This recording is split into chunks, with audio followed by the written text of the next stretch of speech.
Bu Syahra dan Dayang Upis. Siap. Ya, ya jadi sebenarnya di samping saya selama ini bergelut di dunia UKM, ya saya pelaku UKM sendiri, kemudian kami juga turut membina UKM, kemudian di samping itu tugas keseharian kami sebagai seorang aparatur sipil negara di kantor Sekretariat Daerah Kabupaten Sinjai. Kemudian kalau mengenai latar belakang keilmuan, ya di S1 saya di Ilmu Hubungan Internasional, Fisik Unhas, kemudian S2 saya di Ilmu Ekonomi Universitas Indonesia, seperti itu.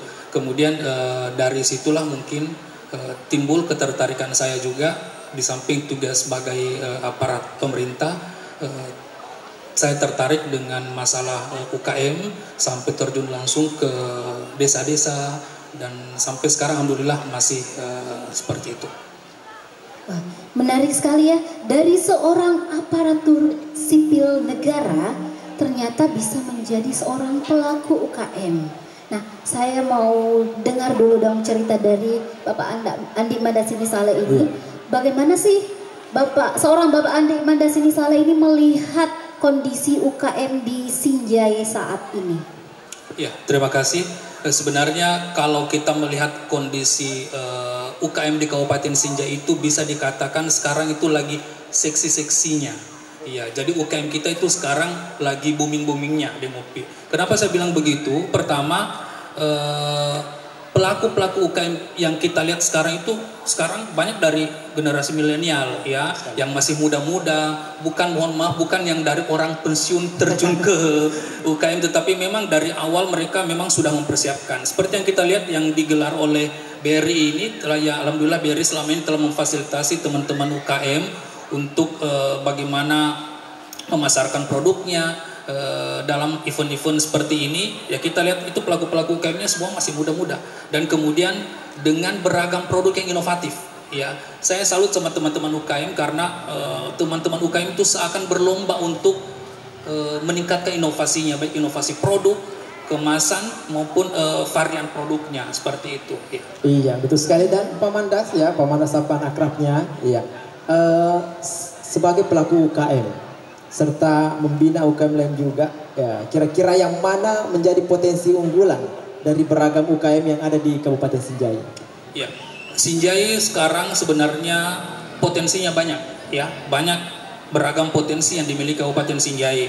Pertama, kalau misalnya kita berbicara masalah produk kerajinan, ya produk kerajinan kita alhamdulillah sekarang semakin memperlihatkan kemajuannya. Kita punya produk kerajinan bambu, ya produk kerajinan bambu itu tersebar, ada di Kecamatan Sinjai Timur, ada di Kecamatan Sinjai Barat, ya. Kemudian yang legend di Sinjai itu yang kerajinan pakis, ya, dari dulu sampai sekarang alhamdulillah tetap berproduksi, itu ada di Kecamatan Sinjai Borong dan di Kecamatan Bulu Podo. Kemudian yang fokus juga yang menjadi unggulan Kabupaten Sinjai adalah produk-produk hasil perikanan. Ya, terlebih sekarang kita punya sentra pengolahan hasil perikanan. Di situ banyak produk-produk yang memang menjadi unggulan kita. Ada bakso ikan, ya ada abon dan beragam produk. Kemudian kita ada sentra industri hasil peternakan di Kecamatan Sinjai Selatan, dan di situ juga ada beberapa produk-produk unggulan yang memang selama ini difasilitasi oleh pemerintah, ya seperti itu. Iya. Wah, luar biasa sekali ya, ada berbagai macam UKM yang ada di daerah Kabupaten Sinjai tercinta kita ini. Nah, saya mau tanya nih, kalau misalnya dalam pandangan seorang pemerhati UKM, bagaimana peranan Pemda dalam pembinaan UKM selama ini?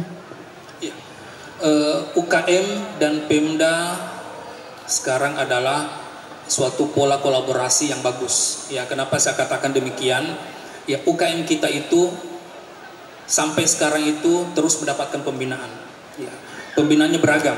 Ya, pembinaan beragam. Pembinaannya itu mulai dari diversifikasi produk. Ya, jadi produknya dibuat macam-macam.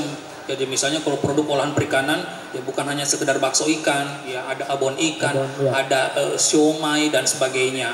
Kemudian fasilitasinya juga adalah yang seperti disampaikan tadi, fasilitas yang utama itu adalah dengan pembangunan dua sentra itu, sentra pengolahan hasil perikanan dan sentra pengolahan hasil peternakan. Ya ada juga satu sentra pengolahan pandai besi. ya di Kecamatan Bulupodo. Bulupodo. Ya, kemudian fasilitasi lainnya ya dalam hal kemasannya itu dibuat sedemikian rupa sehingga memang sudah betul-betul layak dijual. Kemudian yang paling utama adalah fasilitasi perizinan. Ya, fasilitasi perizinan melalui Dinas PTSP yang kami lihat selama ini alhamdulillah sangat getol ya bagi memfasilitasi pelaku-pelaku UKM. Salah satunya itu dengan membuka juga gerai-gerai Pandrita yang ada di beberapa kecamatan seperti itu. Betul sekali. Dan ini yang menarik Kak Syara dan juga Komandas ya. Ini membahas mengenai inklusi keuangan di kalangan pelaku UKM. Apa saja yang dirasakan para pelaku UKM Pak, khususnya yang ada di Kabupaten Sinjai? Ya betul, jadi sekarang mungkin di kesempatan ini juga kita harus sosialisasikan ya sebenarnya bagaimana inklusi keuangan itu di kalangan pelaku UKM. Jadi perlu mungkin kita tahu dulu bahwa inklusi keuangan itu bagaimana aksesnya masyarakat bisa mendapatkan kemudahan utamanya dalam pembiayaan permodalan ya. Kita lihat salah satunya contoh misalnya dengan BRI. Ya, saya lihat selama ini BRI getol melalui media-media sosialnya ya, melalui kanal-kanal yang dia punya menginformasikan beragam produk yang bisa didapatkan oleh pelaku-pelaku UKM. Yang paling utama adalah bagaimana akses permodalan. Betul. Bagaimana akses permodalan, kemudian bagaimana memberikan kesempatan pelaku-pelaku UKM untuk bagaimana bisa memasarkan produknya. Ya, alhamdulillah teman-teman pelaku UKM selama ini yang mengalami kendala-kendala di bidang permodalan alhamdulillah bisa teratasi dengan inklusi keuangan dilakukan oleh BRI. Terlebih BRI dengan jaringan yang luas sampai ke kecamatan itu bisa menjangkau seluruh pelaku UKM yang ada di Kabupaten Sinjai. Betul sekali. Ya. Kalau kita tadi bicara tentang inklusi keuangan, saya mau tahu nih, bagaimana sih seorang Andi Mandas ini memaknai pasang surutnya UKM? Kan pastinya kalau kita berusaha ini ada kadang untung, kadang rugi. Bagaimana sih seorang Andi Mandas sebagai pelaku UKM melihat keadaan seperti ini?